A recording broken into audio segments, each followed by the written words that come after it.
नमस्कार दोस्तों, मैं एक बार फिर से आपके सामने हाजिर हूं एक नया घोटाला लेकर, एक नया स्कैम लेकर। देश में घोटाले इतने हो रहे हैं कि मुझे घोटालों पर ही वीडियो बनाना पड़ रहा है। स्कैम इतने ज्यादा हो रहे हैं। अभी मैंने आपको बताया था नीट के अंदर स्कैम हुआ था और अभी मैं आपको बता रहा हूं स्टॉक मार्केट के अंदर भी स्कैम हुआ है। ये मैं नहीं कह रहा, ये राहुल गांधी ऐसा कह रहे हैं कि स्टॉक मार्केट के अंदर बहुत बड़ा स्कैम हुआ है, बहुत बड़ा घोटाला हुआ है और प्रेजेंट की सरकार को इन्होंने इसके लिए जिम्मेदार ठहराया है। राहुल गांधी ने कहा है 4 जून की तारीख हुआ है जिस दिन हमारे लोकसभा के चुनाव का परिणाम आया था, रिजल्ट आया था। उस दिन हमारा स्टॉक मार्केट क्रैश कर गया था और 31 लाख करोड़ का नुकसान हो गया था, रिडक्शन देखने को मिला था।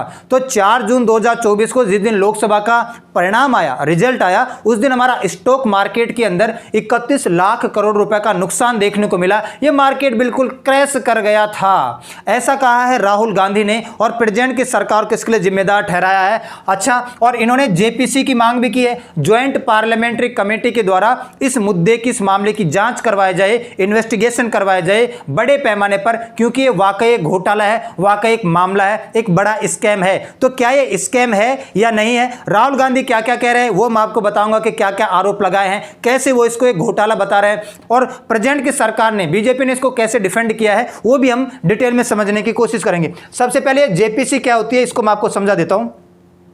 इसका फुल फॉर्म होता है joint parliamentary committee. Joint parliamentary committee किसी विशेष मुद्दे की जांच करने के लिए, पर्टिकुलर मुद्दे की जांच करने के लिए, जो बहुत ज्यादा न्यूज में है और बहुत ज्यादा जरूरी है। जैसे राफेल वाले मुद्दे की जांच करने के लिए, राफेल में भी घोटाला बताया था राहुल गांधी ने, इसकी जांच करने के लिए भी जेपीसी का गठन करने की मांग की गई थी। फिर अडानी ग्रुप के ऊपर बहुत बड़ा आरोप लगा कि इन्होंने भी शेयर मार्केट में बेचना और खरीदारी गलत तरीके से की है। उस टाइम पे भी कांग्रेस ने मांग उठाई कि अडानी ग्रुप की जांच करने के लिए जेपीसी कमेटी बनाई जाए। और अब फिर से इस मुद्दे की जांच करने के लिए, स्टॉक मार्केट में ये जो स्कैम हुआ है, घोटाला हुआ है, इसकी जांच करने के लिए जेपीसी बनाई जाए, ज्वाइंट पार्लियामेंट्री कमेटी बनाई जाए। ज्वाइंट का मतलब होता है संयुक्त संसद समिति। इसमें दोनों सदनों के मेंबर होते हैं, लोकसभा और राज्यसभा, और लोकसभा के मेंबर दुगने होते हैं। जैसे 15 सदस्यों की अगर एक कमेटी बनेगी तो 10 होंगे लोकसभा से, 5 होंगे राज्यसभा से। अगर मान लो 30 सदस्यों की बनती है तो 20 होंगे लोकसभा से, 10 होंगे राज्यसभा से।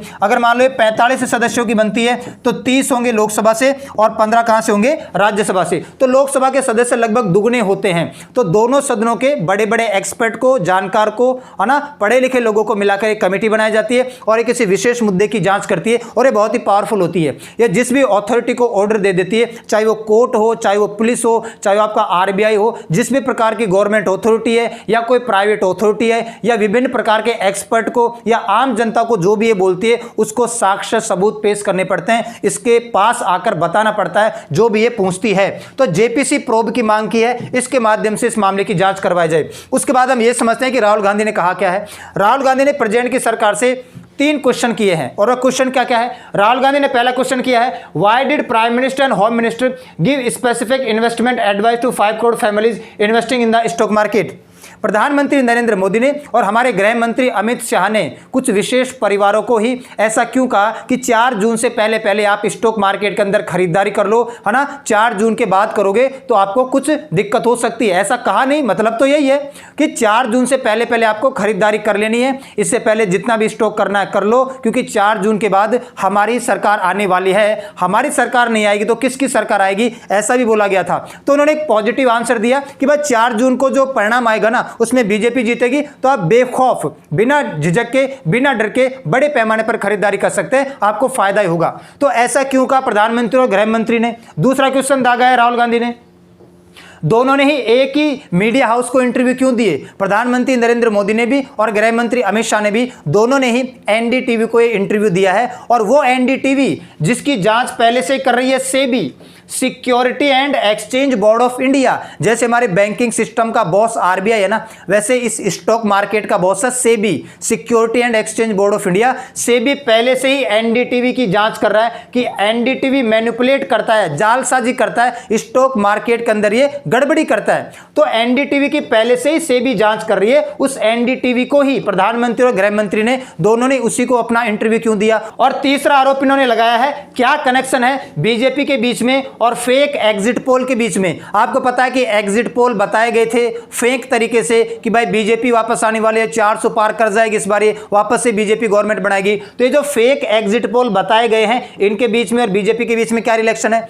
और दूसरा ड्यूबियस फॉरेन इन्वेस्टमेंट्स, जो छिपे हुए ड्यूबियस है ना, जो गुप्त रूप से इन्वेस्ट करते हैं पैसा बिना अपना नाम बताए, उनके बीच में और बीजेपी के बीच में क्या कनेक्शन है। ड्यूबियस फॉरेन इन्वेस्टर, छुपे हुए विदेशी जो निवेशक होते हैं जो पैसा लगाते हैं मार्केट में, उनके बीच में और बीजेपी के बीच में क्या कनेक्शन है। तीन बड़े क्वेश्चन दागे। तो पहला क्वेश्चन तो यही है कि गृह मंत्री ने, अमित शाह ने और प्रधानमंत्री नरेंद्र मोदी ने क्यों कहा कि 4 तारीख से पहले जितनी खरीदारी करनी है कर लो, ठीक है। दूसरा क्वेश्चन, दोनों ने सेम मीडिया हाउस को अपना इंटरव्यू क्यों दिया। तीसरा क्वेश्चन, फेक एग्जिट पोल और बीजेपी के बीच में क्या रिलेशन है। और ड्यूबियस फॉरेन इन्वेस्टर्स और बीजेपी के बीच में क्या कनेक्शन है, क्वेश्चन दागे हैं। अब थोड़ा हम क्रोनोलॉजी को समझने की कोशिश करते हैं। राहुल गांधी ने खुद ही हमें क्रोनोलॉजी समझाने की कोशिश की है।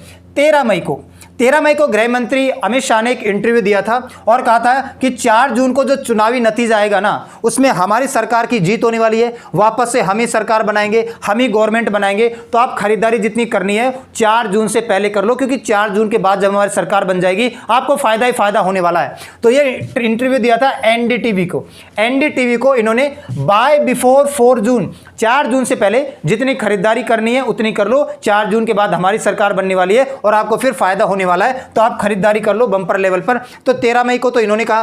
फिर 19 मई को प्रधानमंत्री नरेंद्र मोदी ने भी एनडीटीवी को इंटरव्यू दिया। इन्होंने भी इसमें यही बात की चर्चा की कि भाई 4 जून से पहले आपको जितने शेयर की खरीदारी करनी है आराम से कर लो, क्योंकि हमारी गवर्नमेंट बनने वाली है, ठीक है, और आपको फायदा ही होने वाला है। उसके बाद में 31 मई को शेयर बाजार में बहुत बड़े पैमाने पर खरीदारी की जाती है, बड़े मात्रा में शेयर बेचे और खरीदे जाते हैं। उसके बाद में 1 जून को चैनलों ने भाजपा को जिताने वाले एग्जिट पोल जारी किए। 1 जून को आपको पता है कि लोकसभा का 7वां चरण हुआ था, 7th फेज हुआ था। 7 चरणों के अंदर लोकसभा का चुनाव संपन्न हुआ ना, तो 7वां चरण 1 जून को हुआ था। उस टाइम पे चरण खत्म होने के बाद जितने भी मीडिया आउटलेट हैं, जितने भी मीडिया एजेंसी है, अखबार वगैरह, सब ने एग्जिट पोल बताए और एग्जिट पोल में सब ने यह दावा किया कि बीजेपी जीतने वाली है और 350 से लेकर 400 के बीच में सीट लेके आएगी, पूरे बहुमत के साथ सरकार बनाएगी।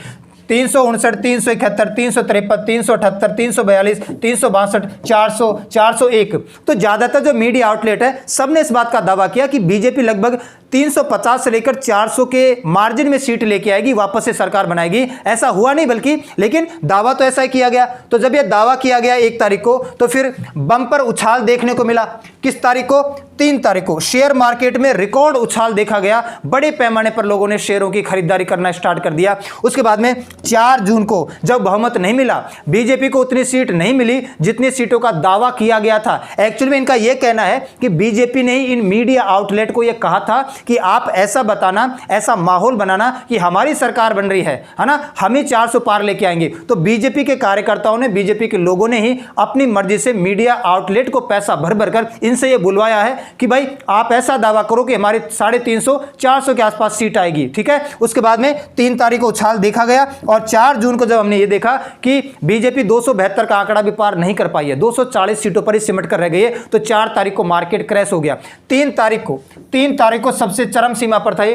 3 तारीख को स्टॉक मार्केट की वैल्यू थी 4,23 करोड़ रुपए और 4 तारीख को स्टॉक मार्केट की वैल्यू हो जाती है 3,93 करोड़ रुपए। तो 3 तारीख को इसकी वैल्यू कितनी थी? 4,23 करोड़ रुपए। और 4 तारीख को जिस दिन लोकसभा का परिणाम आया था, रिजल्ट आया था, उस दिन इसकी वैल्यू कितनी रह जाती है? 3,93 करोड़ रुपए और 30 लाख करोड़ का स्टॉक मार्केट को क्रैश हो जाता है। यहां पर स्टॉक मार्केट में बड़े पैमाने पर रिडक्शन देखा जाता है और बहुत ज्यादा लोगों को नुकसान देखा जाता है। तो ये वही बताने की कोशिश कर रहे हैं कि 3 तारीख को यहां था और ये जो आपको ग्राफ दिखाई दे रहा है, यहां पर 30 लाख करोड़ का नुकसान देखा गया है। तो राहुल गांधी इनडायरेक्टली ये कहना चाहते हैं कि ये जो फेक एग्जिट पोल बताए गए हैं, इसमें बीजेपी का हाथ है। ये जो इन्वेस्टर बड़े पैमाने पर खरीदारी की थी, इसमें बीजेपी का हाथ है। बीजेपी ने ही आम जनता को या इन्वेस्टर्स को यह कहा था कि बड़े पैमाने पर खरीदारी कर लो और बड़े पैमाने पर जब आप खरीदारी कर लोगे तो आपको फायदा होने वाला है, क्योंकि हमारी सरकार आने वाली है। अब मैं यहां पर अपना तर्क पेश करता हूं। बीजेपी ने इसको कैसे डिफेंड किया, इसको बाद में समझते हैं। देखो, 13 मई को होम मिनिस्टर फिर अमित शाह ने अपना इंटरव्यू दिया और इंटरव्यू में उन्होंने बोला कि भाई आने वाली जो सरकार है वो मेरी सरकार है। देखो 13 मई को भी इलेक्शन चल रहा है, अभी रिजल्ट नहीं आया है, 13 मई को भी इलेक्शन चल रहा है, लोग मतदान कर रहे हैं और बीजेपी को खुद को इस बात की आशा है, पूरी दुनिया को, पूरी देश दुनिया को इस बात की आशा सी थी कि बीजेपी वापस से आ जाएगी। तो हमेशा पॉजिटिव जवाब देना पड़ता है। आपसे न्यूज़ एंकर पूछ रहा है कि बताओ शेयर मार्केट में पैसा इन्वेस्ट करना चाहिए या नहीं, स्टॉक मार्केट में खरीदारी करनी या नहीं चाहिए, इसके बारे में आपका क्या ख्याल है, तो सामने से आदमी पॉजिटिव जवाब भी देगा। तो अमित शाह ने कहा कि भाई हमारी सरकार आने वाली है, आप बंपर पैमाने पर खरीदारी करो, ठीक है, कोई दिक्कत नहीं है। दूसरा, फिर नरेंद्र मोदी हमारे प्रधानमंत्री से पूछा गया कि आपको क्या लगता है स्टॉक मार्केट के अंदर खरीदारी करनी चाहिए नहीं करनी चाहिए, तो फिर प्रधानमंत्री ने ये कहा कि बिल्कुल करनी चाहिए, हमारी सरकार आने वाली है वापस से, हम ही सरकार बनाएंगे तो आपको बड़े पैमाने पर खरीदारी करनी चाहिए थी। अब कांग्रेस को यह सोचना चाहिए कि जब 4 तारीख को जब बीजेपी हार रही थी, कांग्रेस जीत रही थी, तो ये स्टॉक मार्केट डूबा क्यों? कहीं ना कहीं जनता को इस बात पर भरोसा नहीं था कि कांग्रेस आ जाएगी तो पता नहीं क्या से क्या हो जाएगा, बीजेपी ही आए ऐसी जनता चाहती थी, इन्वेस्टर्स चाहते थे, बीजेपी नहीं आ रही, इस वजह से मार्केट क्रैश कर गया, क्योंकि बीजेपी के ऊपर उनका ज्यादा भरोसा है, कांग्रेस के ऊपर उनका ज्यादा भरोसा नहीं है। निवेशक या जो इन्वेस्टर होता है, जो पैसा लगाता है या खरीदारी करता है, वो इस वजह से करता है कि इसमें स्टेबिलिटी है या नहीं, इस सरकार में स्थिरता है या नहीं, पिछले 10 साल से जो सरकार चली आ रही है वही सरकार आने वाली है या सरकार बदल जाएगी। तो जब बीजेपी हारने वाली थी या हार रही थी, उस टाइम पे लोगों को इस बात का भरोसा नहीं था कि कांग्रेस आएगी तो पता नहीं क्या से क्या हो जाएगा। जनता एक्चुअली कांग्रेस के ऊपर डाउट कर रही थी, अगर आप एक्चुअली देखो तो, वरना मार्केट क्रैश होता क्यों? चाहे बीजेपी आए चाहे कांग्रेस आए, मार्केट क्रैश होगा क्यों? जैसी बीजेपी है वैसी कांग्रेस है, बीजेपी आ जाए चाहे कांग्रेस हो जाए, कोई फर्क ही नहीं पड़ना चाहिए था। लेकिन जब बीजेपी डूब रही थी तो लोगों का भरोसा भी डूब रहा था कि कांग्रेस आएगी तो पता नहीं देश में क्या से क्या हो जाएगा, क्या से क्या देखने को मिलेगा। तो एक्चुअल में ये भरोसा दिखाता है कि उस टाइम पे जनता ने बीजेपी पर भरोसा करके पैसा इन्वेस्ट किया, खरीदारी की, और जब बीजेपी नहीं आ रही थी तो उनका भरोसा जब टूटता दिखा तो मार्केट क्रैश हो गया। एक्चुअल में भरोसा बीजेपी पर दिखाया जनता ने, कांग्रेस के ऊपर भरोसा नहीं दिखाया, क्योंकि कांग्रेस जीत रही थी ना, बीजेपी हार रही थी, तो मतलब कांग्रेस जीत रही थी तो मार्केट को थोड़ा बूम करना चाहिए था कि भाई नई सरकार आई है, नई गवर्नमेंट आई है, फिर भी ऐसा नहीं हुआ। इस वजह से मैं ये नहीं बोल रहा, मैं अपना तर्क पेश कर रहा हूं कि भाई जनता का भरोसा किस पर ज्यादा दिखाई दे रहा है, उस गवर्नमेंट पर जो स्टेबिलिटी है, स्थिर है ना, लंबे समय तक गवर्नमेंट चलाएगी। अब आगे की तरफ चलते हैं। सरकार ने क्या कहा?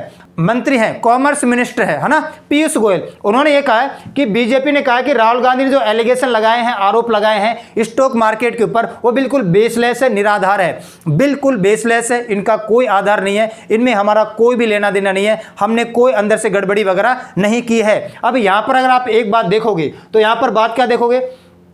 Foreigners bought stock at high price, sold at low price, ठीक है। अब मैं आपको एक उदाहरण के माध्यम से समझाता हूं। ये इंडियन है और ये फॉरेनर है।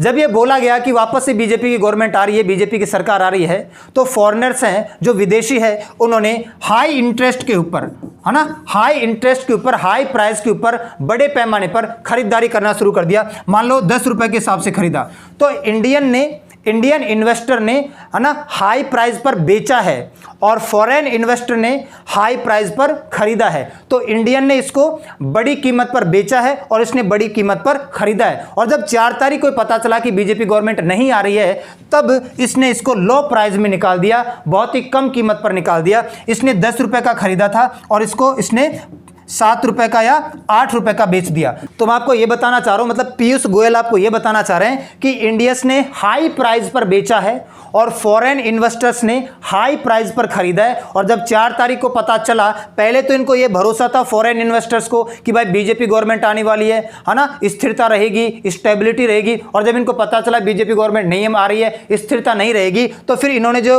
हाई प्राइस के ऊपर इंडियन से जो खरीदा था उसको फिर लो प्राइस पर बेचना स्टार्ट कर दिया। इसकी वजह से फिर ये स्टॉक मार्केट थोड़ा क्रैश हो गया, वैल्यू डाउन हो गई थी, वैल्यू बहुत ही ज्यादा डाउन हो गई थी। तो यहां पर फॉरेन इन्वेस्टर्स को ज्यादा नुकसान हुआ है, इंडियन इन्वेस्टर्स को कम नुकसान हुआ है। यह बड़ा फैक्ट है। इंडियन इन्वेस्टर्स ने हाई प्राइस पे बेचा है, इनको नुकसान कम हुआ है। फॉरेन इन्वेस्टर्स ने हाई प्राइस पे खरीदा है, इनको नुकसान ज्यादा हुआ है। तो यही पीयूष गोयल बता रहे हैं कि 6,850 करोड़ के आसपास फॉरेन इन्वेस्टर्स ने यह खरीदा था और इंडियंस ने बेचा था। तो इसमें ज्यादा नुकसान फॉरेनर्स को हुआ है, कम नुकसान इंडियंस को हुआ है। और फिर यह क्यों नहीं बताया राहुल गांधी ने कि 5 तारीख को वापस से उछाल देखा गया, वापस से बूम देखा गया। जब इस बात की क्लियरिटी हो गई कि भाई बीजेपी को 240 सीट मिल गई तो सरकार तो बीजेपी की ही बनेगी, तो वापस से मार्केट खड़ा हो गया, वापस से इसमें बूम देखने को मिला।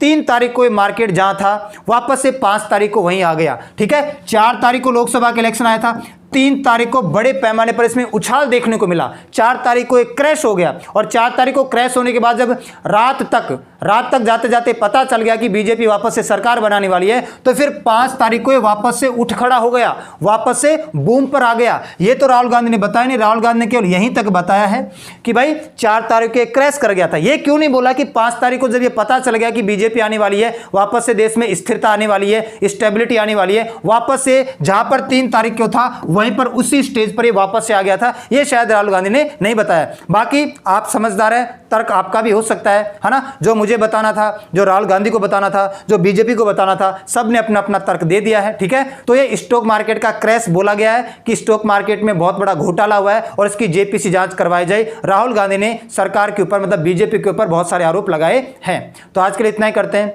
मिलते हैं नेक्स्ट क्लास में। तब तक के लिए सभी को धन्यवाद।